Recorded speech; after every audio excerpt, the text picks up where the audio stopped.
You're not burnt out because you work too hard, you're burnt out because you're working against yourself. It turns out the most common form of burnout isn't actually overworking. It's misalignment. And I personally always thought that I needed more rest, but resting only made me realize how burnt out and how misaligned and how depressed I essentially was. I want you to do this really weird thought experiment with me and ask yourself if you could burn out doing something that you really loved. When you were a kid and maybe you played video games like me for a bunch, maybe you played the piano, whatever you did, that activity that you really loved doing, you could do it for like 14 hours a day. Did you ever get burnt out? Did you ever tell your mum that, sorry, I can't play video games now because I'm just so burnt out. I need to lie in bed for like 2 weeks and do nothing. That didn't happen. So where do we draw the line? Why is working something that we can get burnt out in so easily, according to ourselves? And why is playing something or doing something that we genuinely love so hard to burn out in? Spoiler alert, it's usually because of alignment. See, most people can actually work more than they think. It's just the definition of work which we need to slightly adjust. We usually define work as putting an effort into something that will push us forward in life, usually monetarily. But if that ended up being something which we love doing,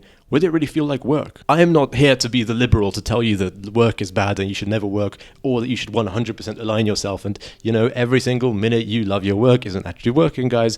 But I am here to tell you that alignment is key if you really want sustainable work. If this is Bob and he does systems analysis or marketing or just accounting for a huge company that actually isn't that conducive to his values, and Bob's a huge environmentalist, he votes green every single election no matter what, but he's working for a company which is actually very predatory to the environment. They're drilling all of the water from Africa, they're exploiting the environment, they're probably flooding and putting a bunch of CO2 into the environment and whatnot.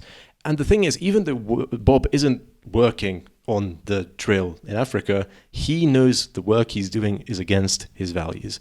What's going to happen to Bob?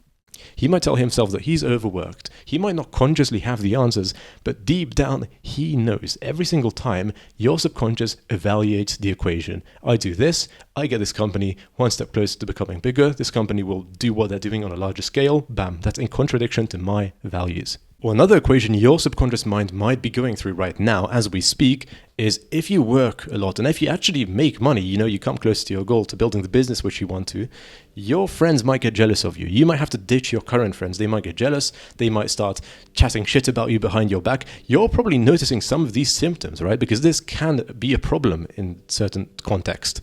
And that will inevitably result in loneliness. That will inevitably result in you having to move out, you having to get new friends, and that's quite a strenuous process on someone's mental. So even though you might say that, yeah, but I want to get rich, yeah, but I want to work as much as possible for my company so I can buy my mum a house or whatnot, you might actually not want to. Your subconscious mind has already done the calculations, it's already gone through this equation, and it knows that what you want to get isn't actually what you want. It will have second, third, fourth, or even fifth order consequences, which is entirely against your values. So in this case, Bob might come up with the plan to stop working, to take a day off, to go on vacation, to unwind. What people say about burnout most of the time, right? What will resolve it? But what will happen is Bob will realize with all of his free time that what he's working on is even less valuable than what he wants. Even the stuff that he has been ignoring will come up and be like, holy shit, I'm working in direct contradiction to my values, and he will be even more apathetic and drained. So what's the solution? What do you do? To understand the solution to this problem, I'm going to be talking about the self-determination theory originally coined in 2000 by Edward Dietschy and Ryan Richard. They took a deep dive into motivation and they understood that it's not just a binary thing like you're motivated or you're not motivated. There's actually different forms of motivation.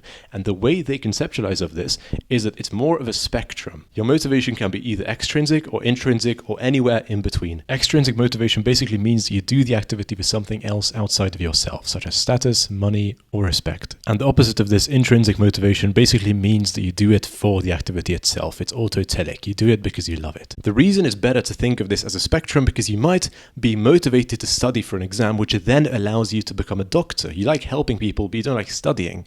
In this instance, studying will get you closer to your dream of helping people. So that would fall somewhere in between, maybe around here. For me, some internally intrinsic autotelic activities are like playing football occasionally with my friends. Then I don't really have any expectations. Just running around the pitch and passing the ball around is the time of my life. Or when I'm working on a meaningful project with people that I care about, that's also something that I really, really like doing. When I was graduating from high school, I took on the responsibility of editing like a final video, which we showed on the big screen for everyone to watch of like the memories that we had together. And I had a blast doing that for 3 days in a row. I kid you not. I only went out of my room to like take a piss and to eat, realistically, nothing else.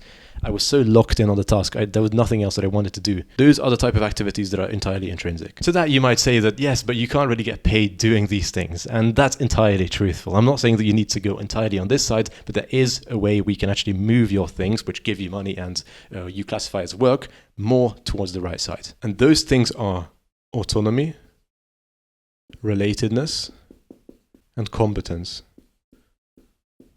Dici and Ryan say that these are the three most important things when it comes to an activity being intrinsic. The first one is autonomy. Now, I usually break this down into two sections because this could also mean how much control you have over the situation. You know, if you have a boss, that boss tells you what to do, but you actually choose how to get it. That can be a form of autonomy. But also, you choosing to be there in the first place. You know, how do you give yourself your hours? Are you doing something that you like? Like, did you actually go there because you wanted to go there? Is it an activity that you really enjoy doing? The more autonomous the activity, the better. The more to the right you can push this thing. The second one is relatedness. This basically means how good do you feel around the people who you are around? How related do you feel to them? How much do you like them? How much do they like you? If you're working with a bunch of assholes and you don't like your co-workers, and even though you kind of like being in the field that you're in, the people, you just can't stand them, you know? You just can't stand the people around you. You're not going to be motivated. It's only natural. And competence is the final thing. How good are you actually at what you do? Because even if you're autonomous and even if you kind of like the people around you, if you're constantly getting your ass kicked and you're not really useful,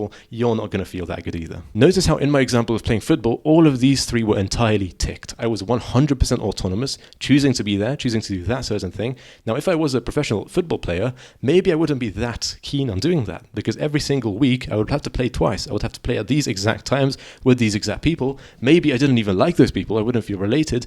Also, yeah, sure, I'd have the competence, but these two would be very, very questionable. And in the other example of me editing the video, I liked the people around me. I liked my class. I edited it because I genuinely wanted to. I took on the task myself. I put my hand up and said that I would do it, and I was quite good at what I was doing. So in these two examples, all of these boxes were 100% fulfilled, and that's why I was literally on this end of the spectrum. And when I was talking about Bob, he probably wasn't that good at what he did, or he was mediocre. You know, he got the best job that he could get. He didn't like the people around him because they all were fine with the corrupting of the environment and this kind of thing, and he clearly wasn't. He didn't think that he was working towards something meaningful. He had a very assigned time to be there. He was working like a 9 to 5, and he just didn't believe in what he was doing. He didn't even feel good doing the job that he was doing. So none of them were entirely ticked. Some of them were only like ticked 20 or 30% of the way, and they were more on this end of the spectrum. This is why you're burnt out. It's not overworking. People really don't understand that their body is really capable of like brilliant things. And not to say that it doesn't exist, overworking, burnout is just so much less frequent than we think. And again, it happens that you're going to be extrinsic. It happens that you have a deadline. It happens that you have to scavenge around for money. Whatever goes up must go down. There will be some worse parts in your life when you simply have to lean into this extrinsic motivation,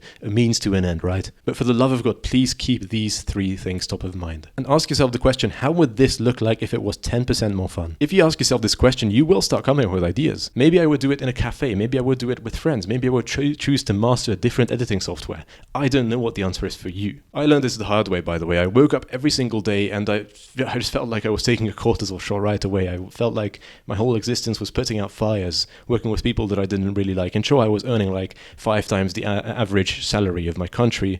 I didn't feel fulfilled whatsoever. And every time I finally got all of my tasks done, I never thought about expanding the business. All I could think about was, what next? How do I get out of this? What do I do? I never felt any motivation to work whatsoever. And if you're in a similar situation, maybe you need to quit your job. Maybe you need to switch the kind of area that you're in.